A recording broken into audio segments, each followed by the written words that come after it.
Hello everyone.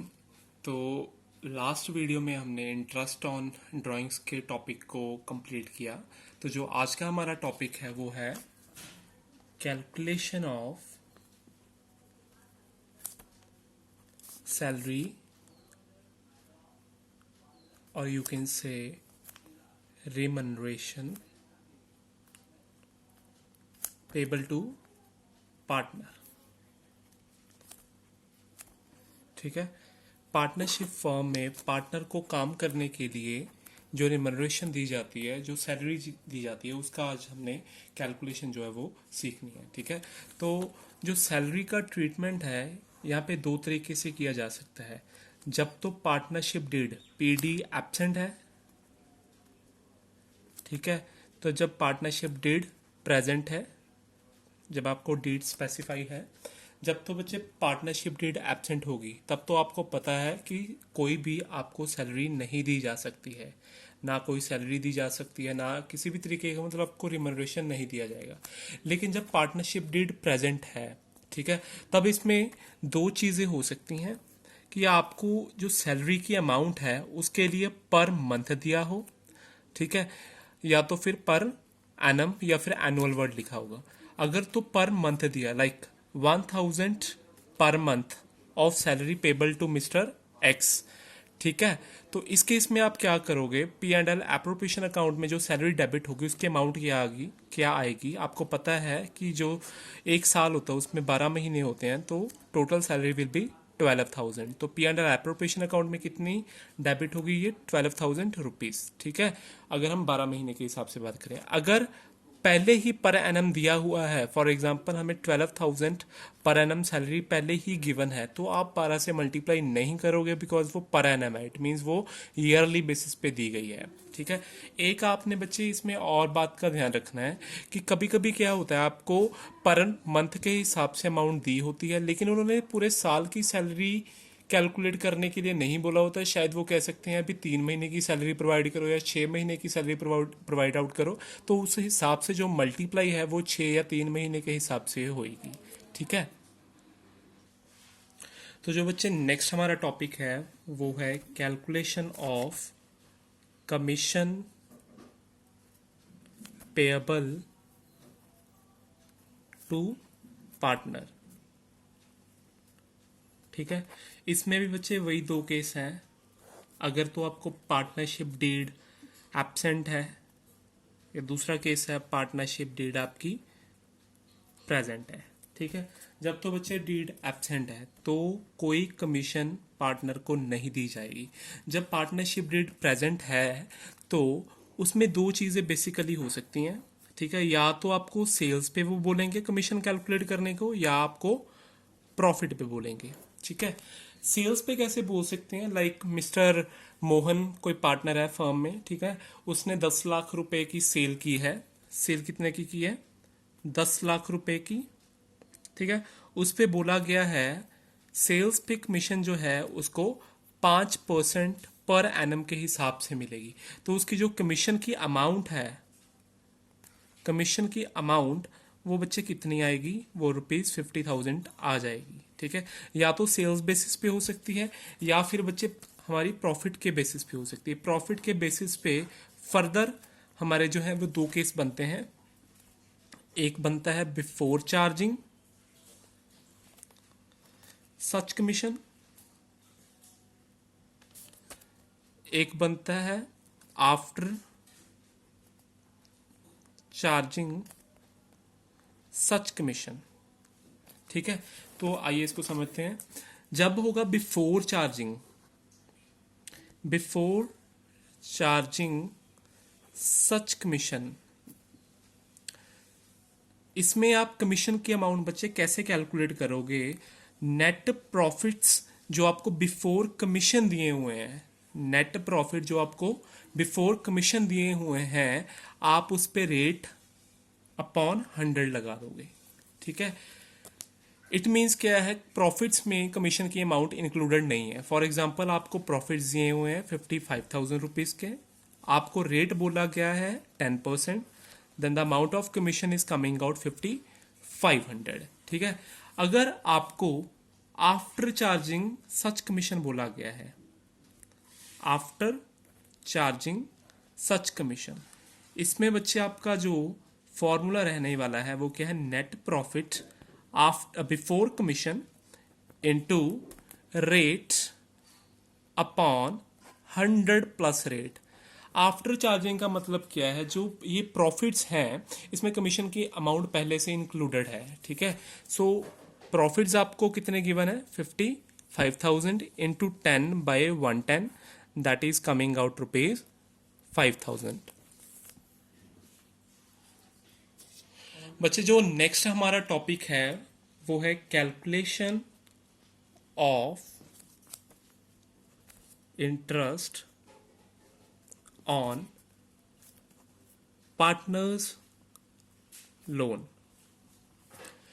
बच्चे हम इस चैप्टर में प्रॉफिट एंड लॉस को डिस्ट्रीब्यूट करने के लिए कौन सा अकाउंट बनाते हैं, हम बनाते हैं profit and loss appropriation account, profit and loss appropriation account, ठीक है। लेकिन बच्चे ये जो profit and loss appropriation account है, this is an extension of profit and loss account, this is an extension of profit and loss account. अब जो मैंने ये वर्ड बोला है एक्सटेंशन, एक्सटेंशन का मतलब क्या है, जो profit and loss appropriation account है वो प्रॉफिट एंड लॉस अकाउंट बनाने के बाद में बनाया जाएगा, ठीक है। तो ना एक चीज है, एक चीज होती है चार्ज, दूसरी चीज होती है आपकी एप्रोप्रिएशन, दूसरी चीज क्या होती है, एप्रोप्रिएशन होती है। जो सारी चार्ज की आइटम्स हैं, ठीक है, वो सारी कहां पे जाएंगी, प्रॉफिट एंड लॉस अकाउंट में। जो सारी एप्रोप्रिएशंस की अमाउंट है वो कहां पे जाएंगी, profit and loss appropriation account में, ठीक है। चार्ज क्या होता है, चाहे फर्म को प्रॉफिट हो चाहे लॉस हो, जो चार्ज की आइटम्स है वो हमेशा प्रोवाइड आउट की जाएंगी। चार्ज के एग्जांपल मैं दे सकता हूं आपको, like interest on loan, rent on property, ठीक है, या फिर एक बहुत इंपॉर्टेंट चीज है managers commission, not partners commission, managers commission, या फिर प्रोविजन फॉर कॉन्टेंजेंसीज। बच्चे ये वो आइटम्स हैं जो किस अकाउंट में जाएंगी, ये प्रॉफिट एंड लॉस अकाउंट में जाएंगी। एप्रोप्रिएशन आपको पता है, interest on capital, salary, partners commission या पार्टनर का किसी और तरीके का बोनस, ये सारी एप्रोप्रिएशंस की अमाउंट है, ये कहां पे जाती हैं, profit and loss appropriation account में, ठीक है। तो अब तक आपको पता चल गया होगा जो इंटरेस्ट ऑन पार्टनर्स लोन है, this is an item of appropriation, वो किस में जाएगा, पी एंड एल अकाउंट में जाएगा। तो पी एंड एल अकाउंट हम किससे पहले बनाते हैं, एप्रोप्रिएशन अकाउंट के।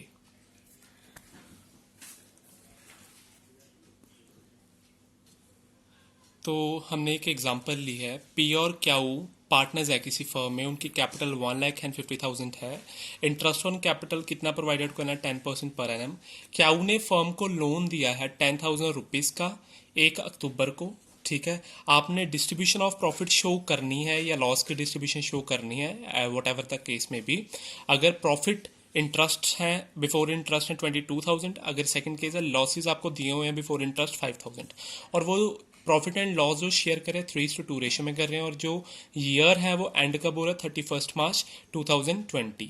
इसमें ना एक बात है, वो क्या बात है, आपको लोन की अमाउंट दी गई है लेकिन आपको इंटरेस्ट नहीं बताया गया, रेट ऑफ इंटरेस्ट नहीं बताया गया लोन पे क्या है। तो आपको पता है जब डीड साइलेंट हो इंटरेस्ट ऑन लोन को लेकर, तो it is assume that it is 6% per annum, ठीक है। और दूसरी बात, जब भी आपको distribution of profit and loss बोला जाएगा तो आप कौन सा अकाउंट बनाओगे, profit and loss appropriation account.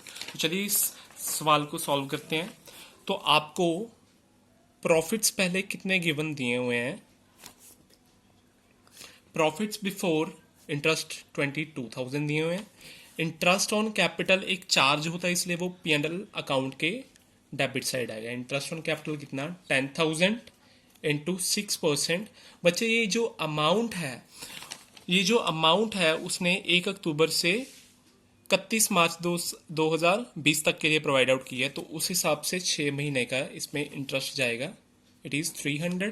So जो rest of the profit है it will be transferred to P&L appropriation account. कितने? 21,700. 21,700 प्रॉफिट्स जो हैं वो ट्रांसफर हो जाएंगे आपके P&L appropriation अकाउंट में. By profit and loss account ये जो प्रॉफिट्स हैं इधर ट्रांसफर हो जाएंगे 21,700.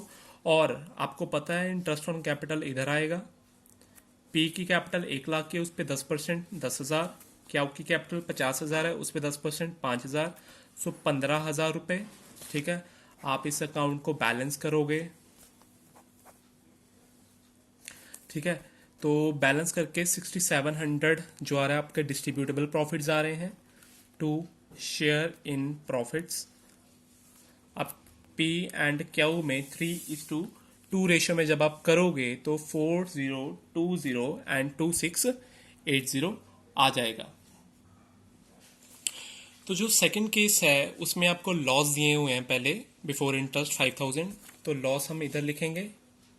Loss brought down 5,000.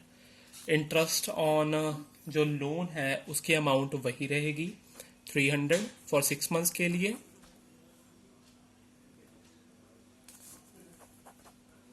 $5,300.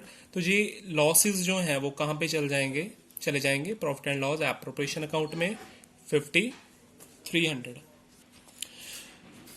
To profit and loss account 5,300. Interest on capital पिछले केस की तरह ही रहेगा. पी का 10,000 एंड क्यू का 5,000. So total is 15,000. आप इसको बैलेंस करोगे that is coming out 20,300. 20,300. The balance is coming on the credit side. It will be the divisible loss which is to be divided between P and Q in 3:2 ratio, and it is coming out 12,180 and 8,120 in case of Q.